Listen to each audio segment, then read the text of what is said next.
Hi everyone, I'm Megan Rounds and welcome to Mindset Monday. Mindset Monday is a weekly video blog where I talk about a mindset related topic, offer quick tips and easy applications to help you make a shift in your day or beyond. This week's topic is cultivating comfort. Isn't that a cute picture? I love that picture. It is not our cat though. Just one I found on Flickr. Pretty cool though. Anyway, we had a wonderful snowfall this weekend in wintry Minnesota. Hopefully you can see it in the background, but if not, trust that it's there. And this week we are expecting a pretty intense Arctic blast where that will drop our temperatures to around 0 or below 0 Fahrenheit for our daily highs.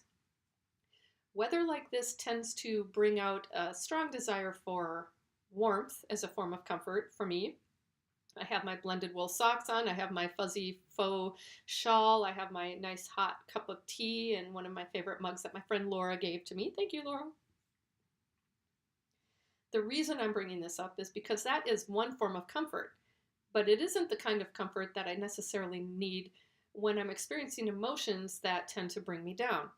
And this can happen at any time of year where emotions bring us down and hinder our ability to be productive or to be social, or to be who we want to be.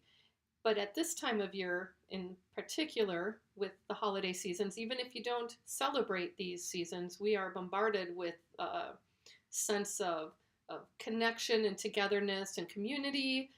Also, a lot of commercialization that can affect our mood. Family gatherings that may or may not be happy for us. A lot of different emotions we experience at this time of year. And this week we're going to talk about how we can find the kinds of comfort that we need for these different emotions. Now, before I go in depth, I'll move to the next slide. What does it mean to cultivate comfort? I define it as to honor our emotional needs. And so I refer to this need for emotional comfort, solace. And I've written a lot over a year ago on my blog around finding our solace. So if you're interested in learning more about that, check out my website, perculture.com. The blog is called Changevolution. There's a tab you can go to. And I will post those on this week's Mindset Monday so that you can check those specific blog posts out for more information. For purposes of this week, though, I want to talk a little bit about emotional needs, and then we will take a big picture approach around how to cultivate comfort for those, but then also narrow it in to when we're in need of a smaller microburst of comfort, where we cannot take time to do some of these bigger things that might help us, but things we can do in the moment when we can't get away. And then also a little bit about people as a form of comfort and some things to consider with regards to that. So first of all, honoring our emotional needs. In the Western culture and many cultures, we are conditioned to dampen our emotions. Consistency, being even keeled, that's kind of the desired way to be. Now, I can only speak for myself here, but I believe there are a lot more people out there who are not always even keeled. I have a lot of emotions, and I like having a lot of different emotions. I think being consistent and even keeled is boring for me. I'm not saying other people are boring. If you're that way, good for you. But for me, I like to experience different emotions. I also believe that emotions serve us. All of the emotions have the capacity to serve us in our life journey. So even when we are feeling depressed or lonely or disappointed or frustrated or angry, those things point to things to explore personally that can help us to grow. Now, that's not what we're going to talk about this week. What we're going to talk about this week is ways to provide comfort for ourselves when we experience different emotions. And the reason for that is I believe we tend to, consider lower emotions like depression or disappointment or fear or loneliness as just feeling crummy, right? I mean, sometimes we define it, but when we define it, we don't necessarily seek out one type of comfort for one type of emotion and another type for another emotion. So for example, when I'm feeling angry, I require something very different than when I'm feeling sad. And so that's what we're looking at this week. To honor our emotional needs, there are two things we can do, and they're simple sounding, but it does take work and reflection on your part. First of all, noticing our specific emotions. What types of emotions do we tend to feel most frequently? And then once we figure that out, providing ourselves with the type of comfort we need for that particular emotion. That's the two things. Easy peasy, right? How to cultivate comfort. First of all, take note of your top 5 counterproductive emotions. Now, I'm labeling the lower, not so happy emotions counterproductive. Like I said before, I think all emotions serve a purpose in our lives, and so it's calling them counterproductive. I'm doing that because these types of emotions are the ones that tend to get in the way of our accomplishing what it is we want to do at a given time. So they can keep us from being productive, they can keep us from being social, they can keep us from feeling good at this time of year especially, but at any time of year. So that's what I mean by counterproductive emotions. If you can identify your top 5 that you typically have, then you can reflect on what has worked in providing comfort for each of those emotions in the past. And this is what I think is the big thing. I think oftentimes we don't pay attention to what we seek out for comfort in these different emotions. So, for example, for me, when I'm angry, I seek out certain types of music. One of them, and I'll talk about that later actually, I'll talk about that in a minute, but I seek out different types of songs or different types of um, artists and different books and different movies and different actions. I seek out different people. And so when I have gotten clear on what I've needed for that specific emotion, I've accepted the emotion. I have provided the comfort I need for that emotion, and it passes through a lot faster than when I resist it or when I seek out comfort and I get the wrong kind. So once you figure out your 5 counterproductive emotions, and it doesn't have to be 5, that's a recommendation, then reflect on what has worked for you in providing comfort for those different emotions. And I bet when you really hone in, you'll be able to notice some of those differences.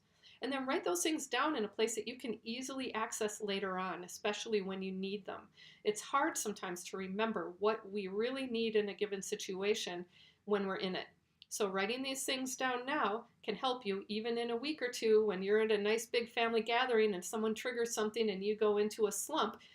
Once you figure out, oh, this is what I can do, it's the one thing I can do, and be prepared to provide that for yourself. So if it's a song, make sure you have it on your phone. Then you can work through it quickly or at least faster and be able to rejoin the festivities and enjoy yourself more. So here are some examples of types of comfort. First of all, look at the nouns. What are the people you seek out, the places you go or don't go, the things you would like to have around you, things like music, different types of music, books, movies, movement, expression. I'll talk a little about those in more detail. The music, so here's the example for me. Now, I even have different forms of anger. Apparently, anger is a thing for me. I hope I don't come across as angry, but I have my moments. And so when I'm in a certain type of anger, kind of the world hates me kind of anger, which I don't have often, thank goodness, but when I do have it, I really love to listen to 9 Inch Nails' Pretty Hate Machine. That one in particular can pull me out of the deepest, darkest forms of anger that I've experienced. It's kind of embarrassing to say it, and some of you may not know who I'm talking about or any of the music, but it works for me. And part of the reason it works for me is going down to the bullet point of expression is because when I'm that kind of angry, I don't want to take it out on anybody or anything, but I need to express it. And so I know all the words to all of the songs in that CD, and I can sing along at the top of my lungs, especially if I'm in my car or I have the house to myself. And I can express that anger, and then it leaves.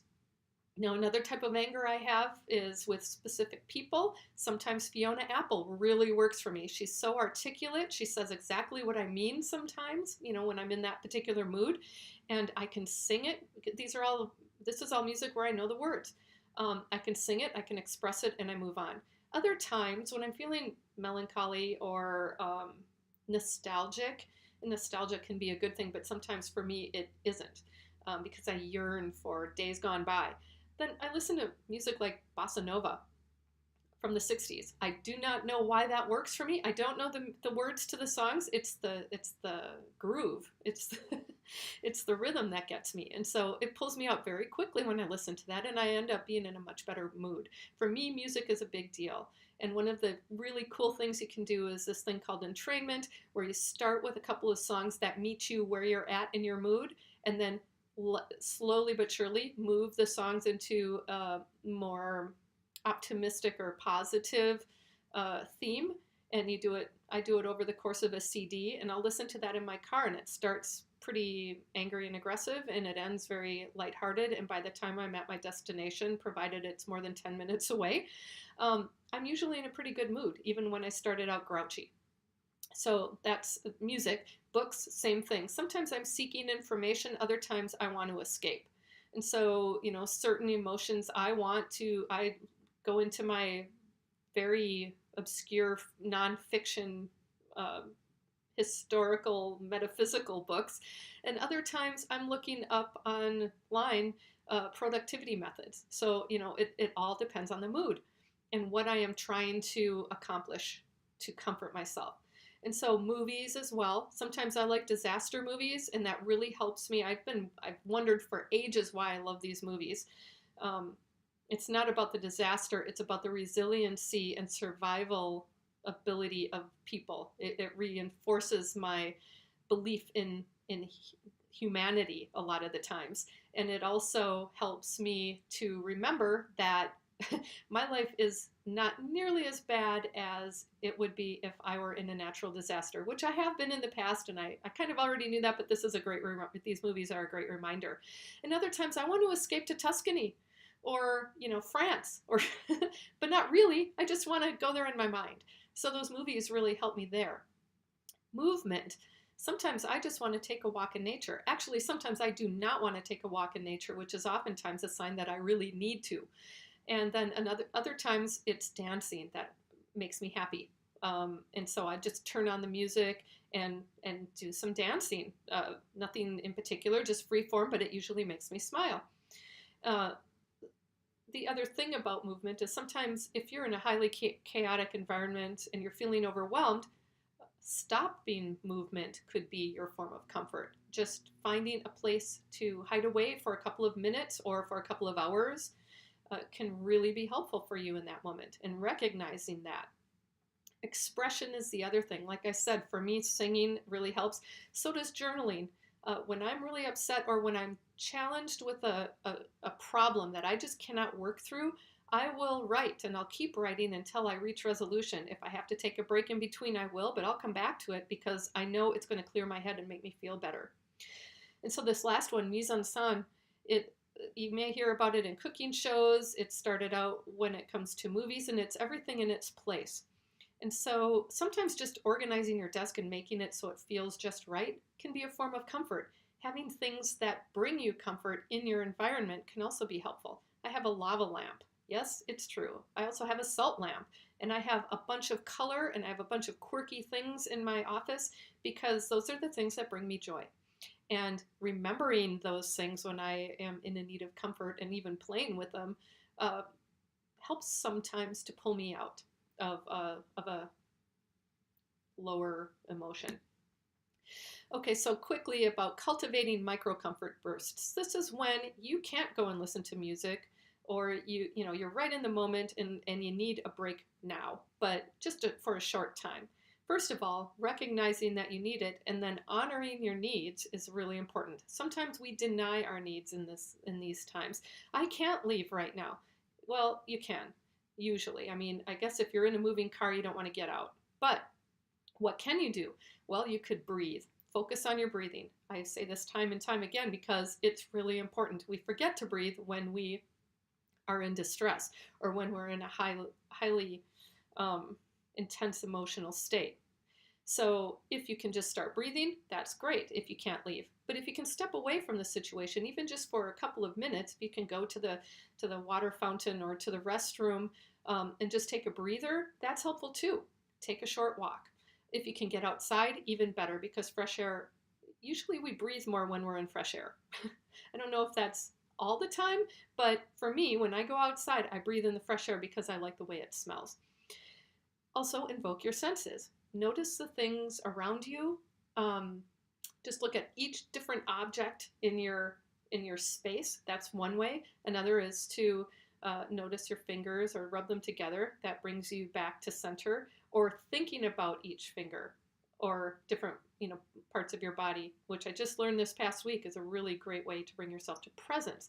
And when you're present, it's different than when you're um, worried about something in the future or feeling overwhelmed because of all of the stuff going on. It helps you to slow down and it helps you to center.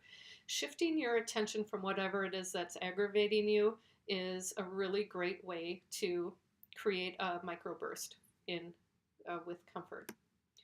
Now, the last thing I want to talk about is people as comfort.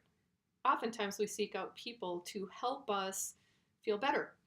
And just like some of these responses I've mentioned, or the different ways we find comfort for different emotions, the same thing is true for people. So if you're angry, you may want to go to one person versus when you are lonely or sad or disillusioned.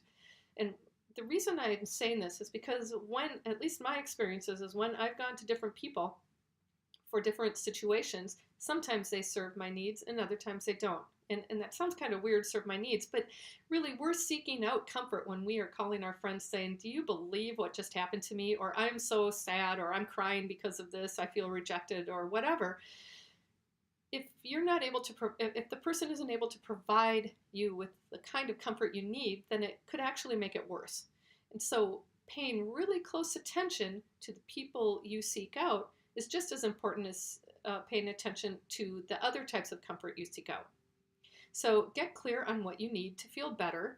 And by that, I mean, in addition to the stuff I've already talked about, are you looking for support? Are you looking for guidance? Support. I like cheerleaders sometimes, people who are just going to tell me everything is going to be okay, that I'm awesome, that, that they're there for me, that they love me. And other times I'm looking for guidance. I want somebody to ask me some pointed questions that will help me figure it out. Other times I may just want some advice. Now, I've written in the past about advice, and I'm not going to go into that now. You'll probably see another Mindset Monday about advice, but advice is when someone else tells you what they would do in their situation, if this were their situation. Sometimes that's really helpful, but other times it can be counterproductive. And especially if what you want is a cheerleader and they're telling you to do something, they're giving you all these things to try to solve your problem because they care about you. Sometimes humor is what is needed, and other times maybe you need a reality check and you know it. But for me, I do not want a reality check when what I'm really looking for is a cheerleader. And when that happens, I get angry. So I don't need that anger on top of whatever emotion I'm feeling. So it's important to know what you're looking for and then who can provide that for you. So here's how to get the kind of comfort you need. Seek out people who will provide the kind of comfort you need for you. Avoid people who aren't helpful in the way you need. I don't mean avoid them always. I mean avoid them when you're in the midst of this particular emotion and you're looking for some other kind of support than that person typically provides. Then make a list. Who works, who doesn't for this type of emotion or this type of comfort that you're desiring, and add that to the list of the other comfort things that you've done. And this is an added thing that you may or may not want to do, but sometimes it's helpful to create to write something out or just express verbally to your friends, but sometimes writing's better because they can reference it, what you want from them and the types of support when you come to them. I had gone on a weight loss journey a couple of years ago where I knew the kind of support that I would need, and I wrote out specifically to my different friends, here's how you can support me if I come to you. I didn't do it this time with my weight loss journey, weight reduction journey as I like to call it, but it would have been really helpful had I done that. And I think that giving other people as much information as possible about what you desire when you go to them for support results in better support. And they feel better because they were able to help you the way you wanted to be helped, and you feel better because they were able to help you. So that's just an added thing, not a requirement, but can be very beneficial. That's it for this week. Coming up next week, just some tips for harmonious family gatherings. It may not be called that, but it'll be something. I know sometimes family gatherings can be stressful, so these are going to be some tips to help you overcome strong emotional responses. Let's put it that way. If you have any questions, comments, or ideas, please send me an email at mindset@perculture.com. Again, check out my website, perculture.com, and Changevolution is my blog, and I will post on the blog those additional resources for my previous blog posts. That's it again for this week. Remember, mindset is a choice, so choose a great one. Thanks for watching.